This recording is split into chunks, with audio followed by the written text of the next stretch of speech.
Friends, હું જ્યોતિ ગજ્જર સુરતથી. આજે હું તમારી સાથે રસોઈયા બનાવે એવું રીંગણ બટાકાનું શાક કેવી રીતે બનાવવું એની રેસીપી શેર કરીશ. ઓછી મહેનતે પ્રેશર કુકરમાં માત્ર 12થી 15 મિનિટમાં જ બનાવી શકાય એવું આ શાક ખાવામાં ખૂબ જ ટેસ્ટફુલ ચટાકેદાર લાગે. માટે સવારની ભાગદોડમાં ટિફિન માટે પણ આ શાક બનાવી શકાય. તો ચાલો આ મજેદાર રેસીપી શરૂ કરીએ. શાક બનાવવા માટે મેં અહીં 4 મીડિયમ સાઇઝના વજનમાં આશરે 300 ગ્રામ દેશી રીંગણ, 2 નંગ મોટી સાઇઝના વજનમાં આશરે 250 ગ્રામ બટાકા અને 1 મીડિયમ સાઇઝનું ટામેટું લીધું છે. રીંગણનો ડીચવાળો ભાગ કાપીને હટાવી દીધા બાદ મીડિયમ ટુકડીમાં કાપી લઈશું. એ જ પ્રમાણે બટાકાની છાલ હટાવીને એને પણ મીડિયમ ટુકડીમાં કાપીશું અને ટામેટાને ઝીણું કાપી લઈશું. શાકમાં નાખવા માટે 1 ટેબલસ્પૂન શેકીને છાલ કાઢેલા સિંગદાણા લીધા, એને અધકચરા વાટી લઈશું અને 2 નંગ સૂકા લાલ વઘારના મરચાં લીધા છે. બટાકા કાપીને હમણાં પાણીમાં રાખ્યા છે. ટામેટું પણ આ પ્રમાણે ઝીણું કાપી લીધું. રીંગણને પણ પછીથી કાપીને પાણીમાં રાખીશું. આગળના સ્ટેપમાં શાક બનાવવા માટે 1 મીડિયમ સાઇઝનું પ્રેશર કુકર લઈને સ્ટવ ઉપર ગરમ કરવા મૂકી દીધું. ત્યાં ગેસ ફ્લેમ લો ટુ મીડિયમની વચ્ચે રાખીને કુકરમાં 3 ટેબલસ્પૂન જેટલું તેલ નાખીશું.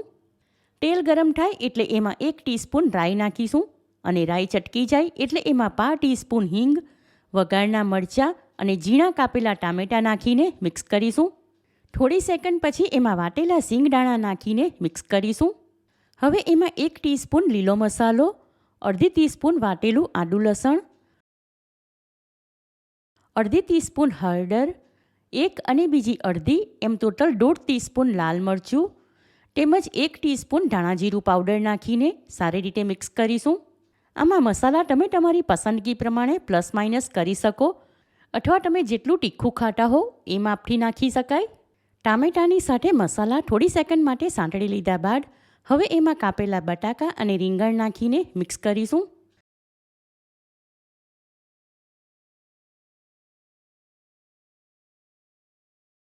હવે એમાં 1 ટેબલસ્પૂન ગોળ આમલીવાળું પાણી નાખીશું. તમારી પાસે એ ન હોય તો એના બદલે 1 ટીસ્પૂન લીંબુનો રસ અને 1 થી 1.5 ટીસ્પૂન જેટલી ખાંડ નાખી શકાય. છેલ્લે શાકમાં 1/4 કપ જેટલું પાણી અને સ્વાદ પ્રમાણે 1 ટીસ્પૂન મીઠું નાખીને મિક્સ કરીશું. ત્યાર પછી પ્રેશર કુકરનું ઢાંકણ બંધ કરીશું અને એમાં 2 વિસલ આવે એટલે ગેસ ફ્લેમ ઓફ કરી દઈશું.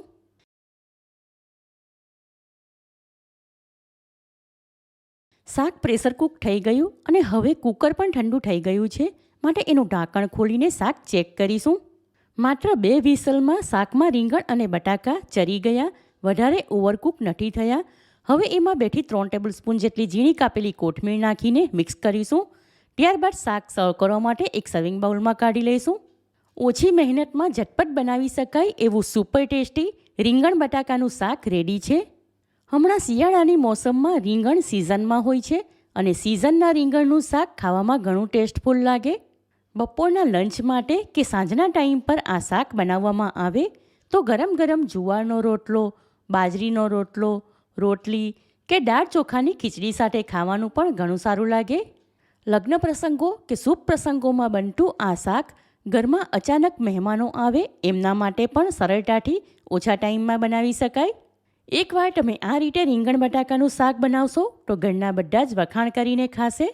માટે આ રેસીપી તમે ચોક્કસ ટ્રાય કરો. રેસીપી પસંદ આવી હોય તો વિડીયોને લાઇક કરીને વધારેમાં વધારે શેર કરો. ચેનલ પર નવા હો તો સબસ્ક્રાઇબ કરીને બાજુમાં બેલ આઇકન પર ક્લિક કરો એટલે આવનાર દરેક નવી રેસીપીનું નોટિફિકેશન તમને મળતું રહે. ફરી મળીશું એક નવી રેસીપી સાથે. Eat healthy and stay healthy.